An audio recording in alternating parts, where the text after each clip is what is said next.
साथियों, यहाँ पर मैं आज आपके सामने जो नई वीडियो लेकर आई इस पे हम बात करेंगे वॉलनट बेनिफिट्स के मुतालिक। तो वॉलनट जो है इसके डेरों के हिसाब से, अखरोट जो है इसके डेरों के हिसाब से फ़वाइद हैं कि हासुगात है।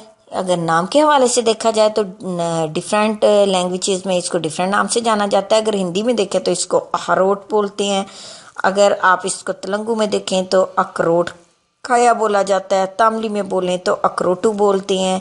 इसके अलावा अगर गुजराती देखें तो गुजराती इसको अखरोट बोलते हैं। अखरोटा मलेशिया देखें, मलाई में देखें तो इसको अखरोट ठंडी बोलते हैं।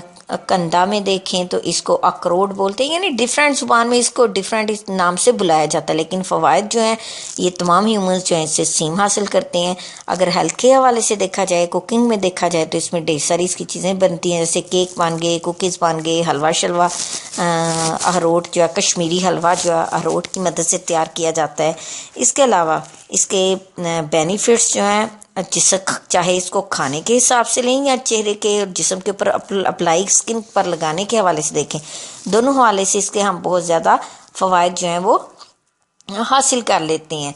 चाहे वो अगर बाल शैम्पू बनाने की बात आए तो उसमें अगर आप अपने जो है हेयर रिमूवर में यूज़ करना चाहते हैं, as a hair remover use करना चाहते हैं तब बेस्ट है। लेकिन यहाँ पे हम देखेंगे कि इसके खाने से हमें क्या फ़ायदे हासिल होते हैं। कहा जाता है कि दिमाग के लिए, ब्रेन की हेल्थ के लिए ये बड़ा बेस्ट है, क्योंकि इसमें ओमेगा 3 फैटी एसिड जो है वो बहुत ज़्यादा मिकदार में पाए जाते हैं, जो कि दिमाग के लिए बहुत ज़्यादा फ़ायदा मंद होते हैं। तो जिनको लगता है कि उनकी थोड़ी सी मेंटली या ब्रेन उनका वीक है तो उनको इसका इस्तेमाल जो है ज़्यादा से ज़्यादा करना चाहिए। इसके अलावा ऐसे लोग जिनके जो समझते हैं कि उनका ब्लड प्रेशर जो है वो नॉर्मल कंडीशन में नहीं है, लो है या हाई है, तो उन्हें भी चाहिए कि डेली के 3 से 4 जो अखरोट हैं उनकी गरियाँ निकाल के खा लें। तो ये उनको काफ़ी हद तक जो है वो काफ़ी हद तक उनको सेट रखेगा। इसके अलावा किसी को एस्थीमिया है उसके लिए भी बेस्ट है।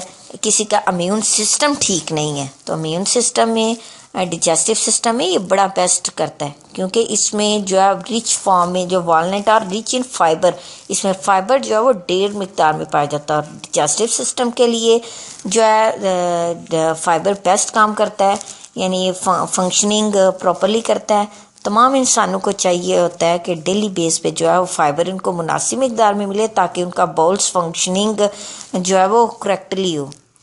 दूसरी सूरत में जो है ये प्रोटीन वफर मिकदार में देता है, वो चीज़ जो हम गोश्त से या डेयरी प्रोडक्ट्स, दूध की बनी हुई चीज़ों से हासिल करते हैं, वो सारी चीज़ें जो है हमें, अगर वालनट को, ये अखरोट को हम अपनी रूटीन लाइफ का हिस्सा बनाते हैं तो ये भी हमारी काफ़ी हद तक मदद करता है। तो इसलिए अखरोट जो है वो कोशिश करें कि ज़्यादा से ज़्यादा खाएँ, और इसके छिलके जो हैं उनको भी फेंकने की बजाय उनको भी इस्तेमाल में लाएँ, जैसा कि हेयर रिमूवर के तौर पर ये इस्तेमाल होता है। इसके अलावा बालों को जो है कलर करने के लिए इस्तेमाल होता है, यानी वाइट बाल जो है ब्लैक में चेंज करने के लिए इनके जो इसके अखरोट के हमारे पास ये शेल होते हैं, ये भी उसके लिए बड़े कारआमद साबित होते हैं।